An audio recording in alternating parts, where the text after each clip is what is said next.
doctor Ángel Valderas Puga, experto en petróleo y energía. ¿Cómo estás, don Ángel? Yo sé que tienes una agenda apretada, así es que vamos luego contigo.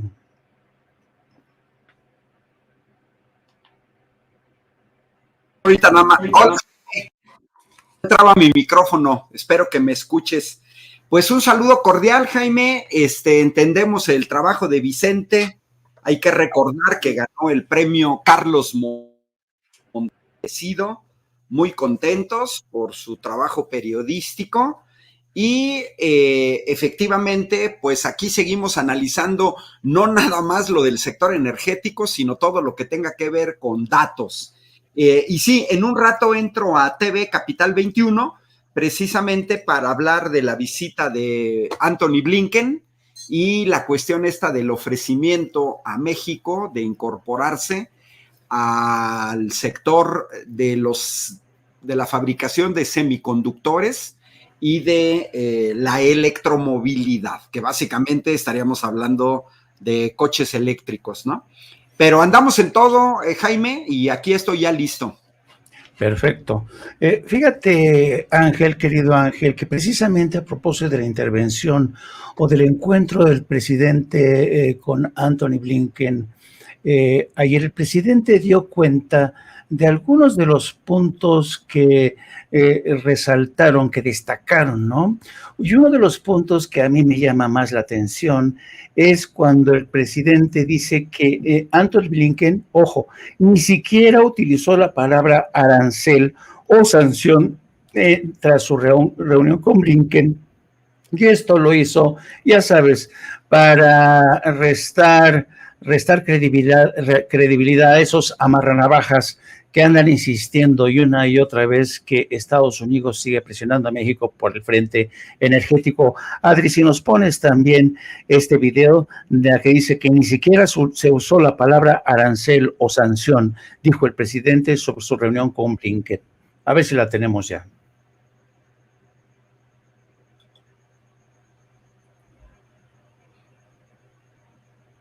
Ni siquiera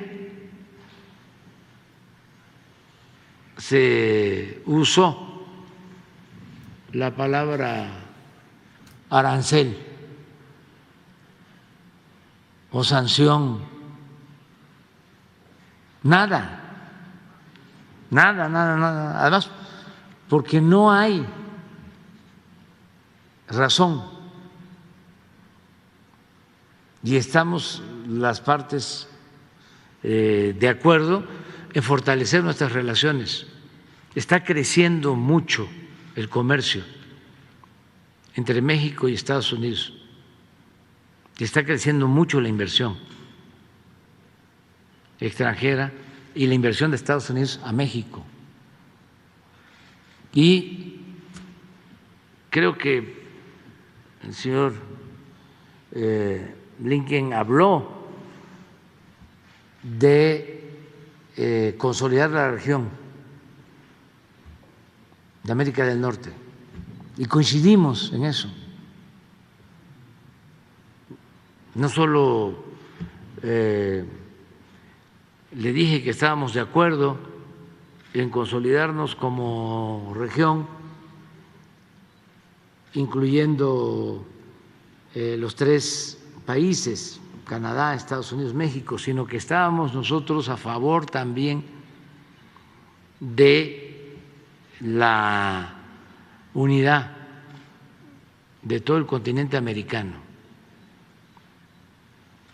Le repetí nuestro proyecto de que así como surgió primero la Comunidad Europea y se convirtió en Unión Europea, así queremos nosotros, que es el sueño de Bolívar, pero integrando a Canadá, a Estados Unidos, toda América, que se lleve a cabo la constitución de una región en el mundo que tendría muchas ventajas por los recursos naturales, por la fuerza de trabajo, por la tecnología, por la capacidad de mercado, por nuestras coincidencias y hasta por las distancias, porque ahora con la crisis económica mundial se está constatando el que se debe de buscar la autosuficiencia,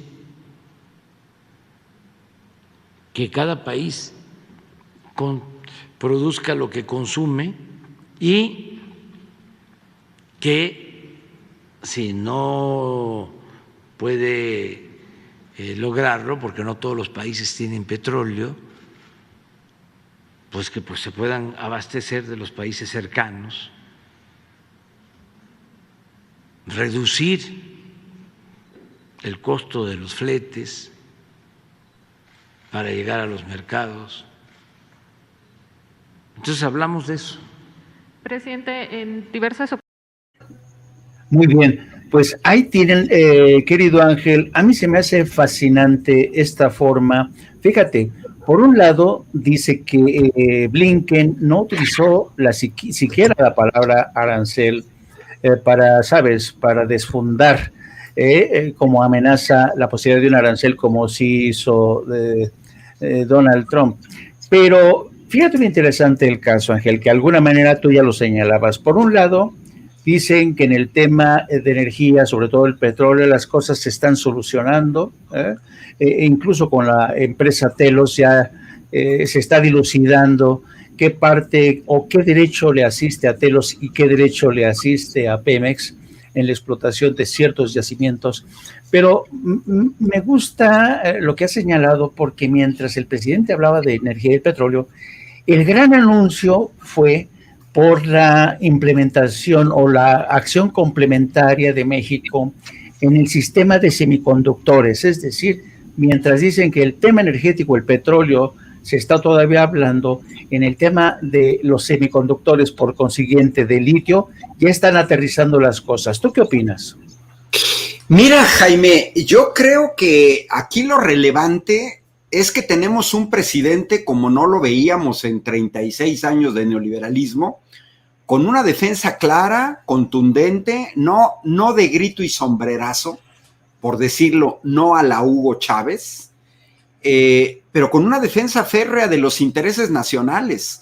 Y también nos exhibe a esta oposición pedorra, lo tengo que decir, a la Noroña, que estarían, Jaime, es que estarían felices de que a México se le aplicaran sanciones. No importa quién, si es el Parlamento Europeo, si es el gobierno norteamericano, si son las Naciones Unidas, si es la Asociación de Madres de Familia de una escuela primaria de Timbuktu, o sea lo que sea alguien del mercado de la colonia Presidentes, o sea, digo, de Huimilpan, o sea, digo, es que es gente que tú dices, oye, lo que yo quiero es que lo sancionen, man. No importa si es un policía de Jico, Veracruz, etcétera, ¿no? Entonces, vamos evidenciando esta oposición totalmente antinacionalista, feliz de que haya controversias en México por los contratos y por la política pública que ellos dejaron, porque también hay que señalar que dejaron una serie de contratos desventajosos para la nación. Ahora, hay que tomar con pinzas lo que ofrece el gobierno norteamericano. ¿Por qué? Bueno, viene de una guerra comercial y la razón central de que Blinken hable de los semiconductores es por la guerra comercial con China. Es su temor de que China se consolide como una potencia, si no es que la primera potencia en la producción de semiconductores, que son materiales, elementos químicos que son clave para la vida actual, presente y futura. Entonces, cuando dice Blinken que los norteamericanos le quieren apostar a los semiconductores y que invitan al gobierno de México, Bueno, pues el público en general tiene que entender que los semiconductores, porque no estamos familiarizados con este tipo de productos, pero bueno, los semiconductores son base en la electrónica de consumo, en los celulares, en las computadoras portátiles, en las tabletas, en las consolas de juegos para que los escuincles anden por ahí, en los hornos de microondas, en los refrigeradores, y eso es una parte, la electrónica de consumo. Por otro lado, los semiconductores se usan en sistemas embebidos. Haz de cuenta que son pequeñas computadoras que forman parte de una máquina más grande y se utilizan en sistemas de calefacción central, por ejemplo, los que se usan en el norte del planeta y en el sur del planeta, donde hace mucho frío.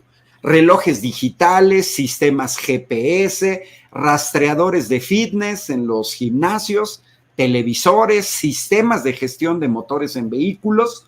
Por otra parte, también tienen aplicación en la conductividad térmica, por ejemplo, como agentes de enfriamiento en aplicaciones termoeléctricas. Los tenemos en las pantallas LED y en la iluminación, y los tenemos también como el silicio en la producción de células de paneles solares. Entonces, si te fijas en esta breve lista que di de aplicaciones de los semiconductores, se puede entender esa parte estratégica.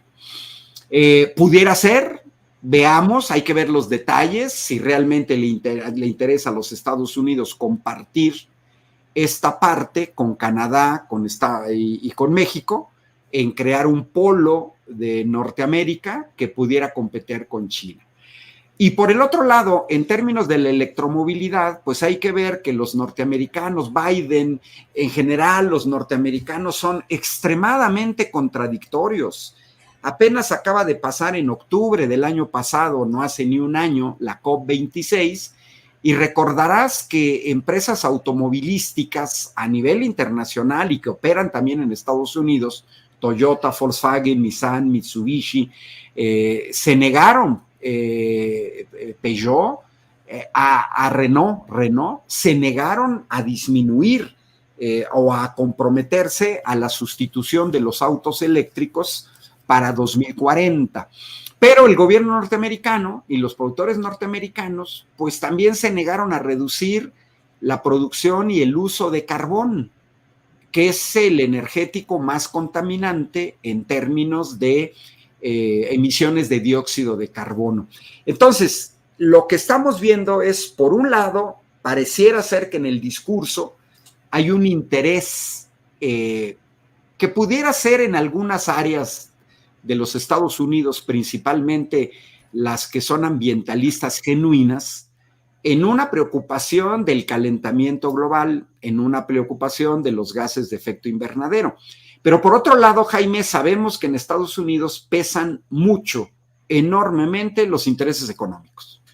Muchos no nos chupamos el dedo, creemos que el atizar la guerra en Ucrania también se deriva de la intervención, pues, de estas grandes corporaciones norteamericanas destinadas a la fabricación de armas y que, bueno, pues para ellos el mejor negocio en el mundo son las guerras.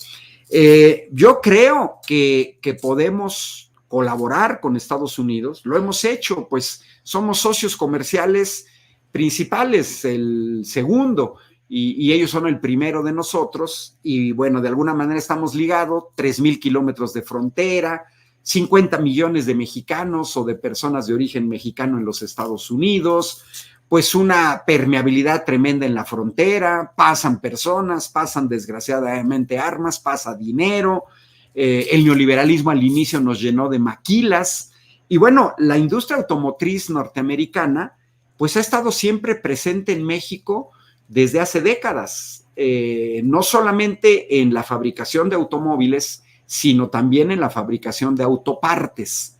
Entonces, de alguna manera yo creo que el gobierno norteamericano se está preparando para una crisis que puede empeorar en este invierno, que no sabemos cómo va a terminar por el aumento del precio en el petróleo, en el gas, por supuesto, en el precio de aumento en la generación de electricidad en Europa, pues va a seguir la guerra en Ucrania, va a seguir la guerra comercial norteamericana con China, y pues si México, sí tenemos, yo le apuesto a que este gobierno, al ser más nacionalista, al tener una política más inteligente, no solamente con Biden, sino con Donald Trump, nada nos garantiza que Biden va a estar gobernando en un largo periodo. Recordemos que los norteamericanos tienen un periodo de 4 años en el gobierno. Entonces, en ese sentido, pues Andrés Manuel se va a tomar prácticamente una parte de Trump y prácticamente todo Biden. Pues yo creo que lo que necesitamos, Jaime, cierro, es un gobierno como este que diga, ok, los escuchamos, hay posibilidades de colaborar, sí. A diferencia de los 36 años de neoliberalismo, donde era simplemente ser lacayos. Era donde si en Norteamérica, el gobierno norteamericano decía, esta papaya es una manzana, los presidentes mexicanos decían, es una manzana. ¿Sí? Así son, así son. Y mira, me pregunta Silvano García si debemos o no comenzar la producción de semiconductores y usar el litio para producir en México, no de exportación. Mira, yo creo que lo que Silvano García nos dice en Facebook, Jaime, es algo clave. El neoliberalismo nos sujetó a permanentemente depender de las líneas de producción del extranjero. México debe de apostarle a la producción de semiconductores aquí, sí, y al procesamiento de litio en México. No lo que hizo el neoliberalismo durante mucho tiempo, que fue exportar materia prima para después importar materia prima elaborada con productos elaborados con la materia prima que se exportó. Ese chistecito nos costó 11 billones de deuda externa, en gran parte derivada por importaciones de productos que se deberían estar fabricando en México. Sí, yo coincido contigo. Yo creo que va a ser interesante la forma en que México y Estados Unidos discuten esta complementariedad en el ámbito, en la producción o extracción del litio, porque ya basta de este modelo maquila